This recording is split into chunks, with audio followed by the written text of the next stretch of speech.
Congratulations on the best timed movie release of the year.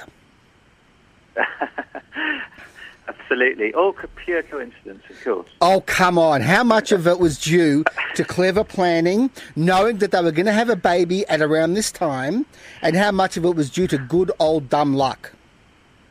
It was. We had sources in the palace, you see, who kept us monitored every step of the way, and yeah, we were just very lucky, actually, really. And both the VE night and a baby at the same time, and the Queen's birthday coming up. So there you go, three things. So it really is a wonderful trifecta of coincidences that have made this the best timed film release of the year. Yeah. Well, as I say, I think a little bit of luck goes a long way, but we'll see. Okay. Now, mate, it is a very playful bit of historical fiction. How many clearances and how much permission do you need from the royal house in order to mount a film like this? Well, not much. We wanted to film on the Mall and outside Buckingham Palace gates. In fact, we were filming right underneath her bedroom. A little bit of a stone's throw, but we were. So we needed permission for that, and we filmed in the royal parks. So you send the script to the royal parks, and presumably the script's handed up by a footman and to another footman, and gets checked by somebody, presumably in the palace bureaucracy. And anyway, they said yes after much kind of mulling about it, and so they allowed us to. But apart from that, it was all fairly straightforward. Because it is a very nice balancing act in this movie. On the one hand, you want to get a nice wild party girls' night out, hen's night vibe to the shenanigans. On the other hand, there is an amount of restraint. There's a certain line that we all know you will not cross. The girls can be seen having fun, but only so much fun. No, absolutely. I mean, the starting off point, obviously, is the true story that the two princesses went out into the crowds incognito, and apparently nobody recognised them. And yes, the playful bit is the what-if element of what they might have got up to. But we very much wanted to respect the kind of character that the Queen is, the princess she was then, and her sense of sort of beauty and fairness and restraint, I suppose. But at the same time, put her in these sort of amusing situations where the people she was around didn't know who she was. And I think, hopefully, a lot of the humour comes from that fact, and that you believe Sarah Gadden as Elizabeth embodies those sort of, the spirit of our Queen. A lot of the big laughs come from the likely improbability that the young Princess Margaret and the young Princess Elizabeth actually did certain things as portrayed in the film. You must have been playing off that factor, surely. The wheelbarrow, for instance. The wheelbarrow, for instance. Very funny. Yes. Well, I mean, I suppose Margaret, as a young girl, was a very high-spirited, party-loving character. So there's it just sort of comes from a certain place, if you like. And Elizabeth had to solve a problem at that point of the film. She couldn't leave her sister, but she wanted to follow after this character, Jack. So a wheelbarrow was the obvious way to do that. Now, Julian, I have to commend you. I've seen the film twice, once in the theaterette with one other person, and then with a full crowd at a preview screening, at a public preview screening.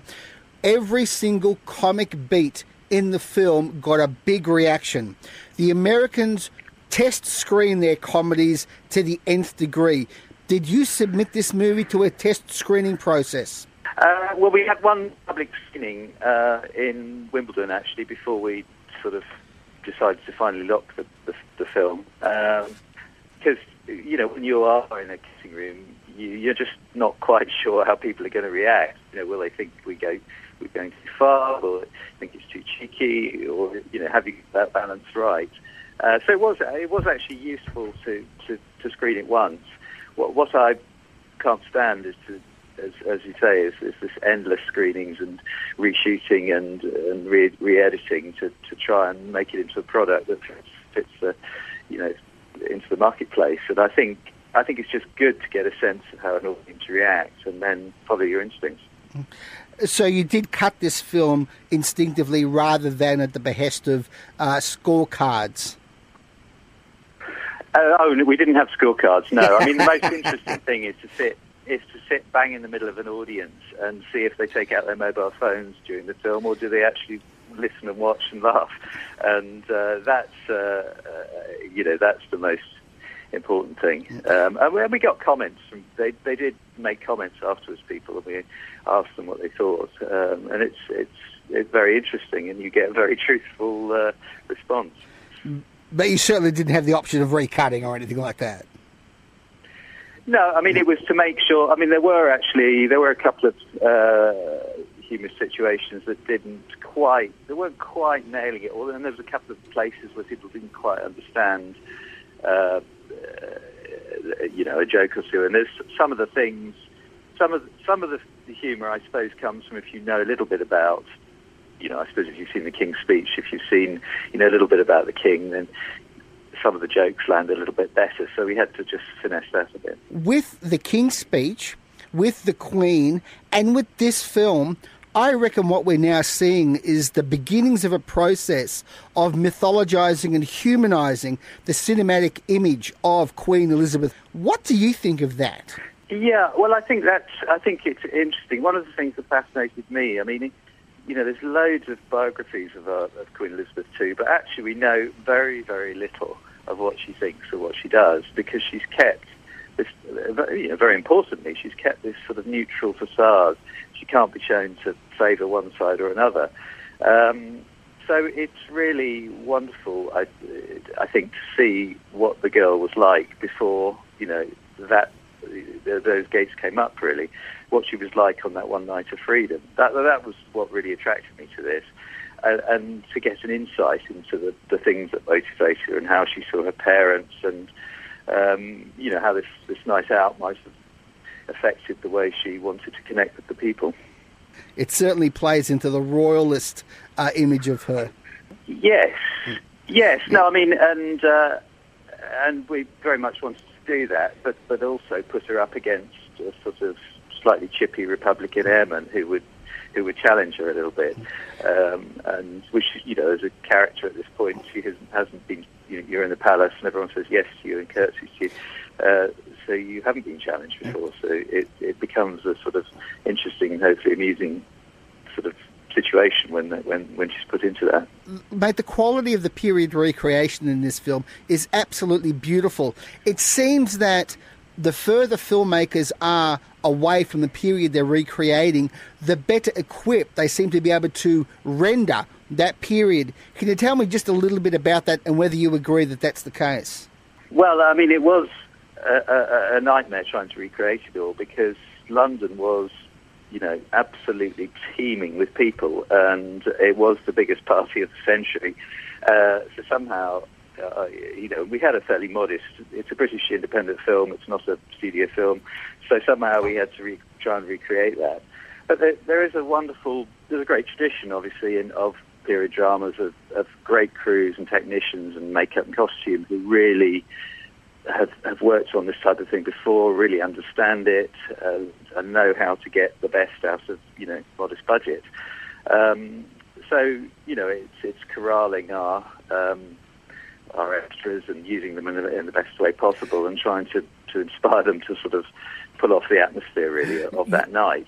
I have to ask you about directing the extras in this film, which posed a special challenge, because rather than milling around in the background, they're actually in the foreground. They're all over the place.